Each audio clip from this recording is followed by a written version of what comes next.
Sa Re Ga Ma Pa little champ season 4 grand ஃபினாலேக்கு வந்துட்டு எல்லாருமே ரொம்ப ஆவலா எதிர்பார்த்துட்ருக்கோம். இதில நம்மளோட திவினேஷ் வந்துட்டு என்ன சொல்லியிருக்காங்க அப்படின்னு சொல்லிட்டு சூப்பரான ஒரு ப்ரோமோ வந்துட்டு வெளியாகியிருந்தது.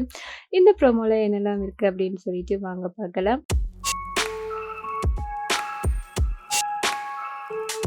நம்மளோட திவினேஷ் வந்துட்டு என்ன சொல்லியிருக்காரு, நம்மளுடைய மக்களுக்கு அப்படின்னு சொன்னா, நீங்க எல்லாருமே வந்துட்டு எனக்கு ரொம்ப ரொம்ப அன்பு குடுத்துருக்கீங்க.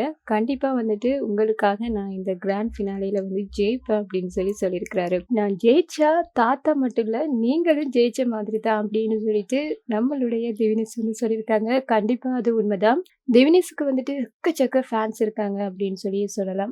எல்லாருமே என்ன சொல்றாங்க அப்படின்னு சொன்னா, சரிகமபால வந்துட்டு ஒவ்வொரு சீசன்லயும் ஒவ்வொரு விதமான போட்டியாளர்கள் வந்து வராங்க. ஆனா எல்லாருமே வந்துட்டு திவினேஷ் ஆயிட முடியாதுன்ற மாதிரி தான் சொல்லுவாங்க. எல்லாருமே வந்துட்டு எல்லா விதமான பாடல்களும் பாடுறாங்க. ஆனா திவினேஷ் பாடக்கூடிய மாதிரி வேற யாராலயுமே பாட முடியாது. திவினேஷ் வந்து எப்பயுமே வேற லெவல் தான் அப்படின்னு சொல்லிட்டு நம்மளோட திவினேஷோட ஃபேன்ஸ் எல்லாருமே மக்கள் எல்லாருமே சொல்லிட்டு இருக்காங்க. திவினேஷ்னா திவினேஷ் தான். அவனை அடிச்சுக்க யாருமே இல்ல அப்படின்னு. நீங்க இத பத்தி என்ன நினைக்கிறீங்க? திவினேஷ் வந்துட்டு இந்த மெகா ஆடிஷன்ல வந்து கலந்துக்கிட்டதுல இருந்து கிராண்ட் ஃபினாலே வரைக்கும் எக்கச்சக்கமான பெர்ஃபார்மன்ஸ் குடுத்திருக்கிறாரு. நிறைய கோல்டன் வாங்கியிருக்கிறாரு. நிறைய பாராட்டுக்கள், வாழ்த்துக்கள் எல்லாமே வாங்கியிருக்கிறாரு.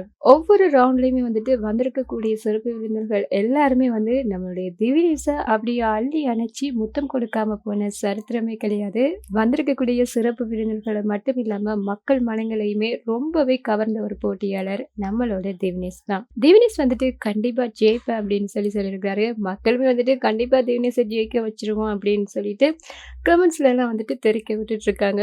பார்க்கலாம் திவினேஷ் வந்துட்டு வின் பண்ணுவாரா இல்லையா அப்படின்னு சொல்லிட்டு. நீங்க என்ன நினைக்கிறீங்கன்றதையும் திவினேஷுக்கான உங்களோட வாழ்த்துக்களையும் மறக்காம கமெண்ட்ல சொல்லிருங்க. இந்த மாதிரியான விஷயங்களை தெரிஞ்சுக்கணும் அப்படின்னு சொன்னா இந்த சேனலோட இணைஞ்சிருங்க. மறக்காம சப்ஸ்கிரைபும் பண்ணிருங்க.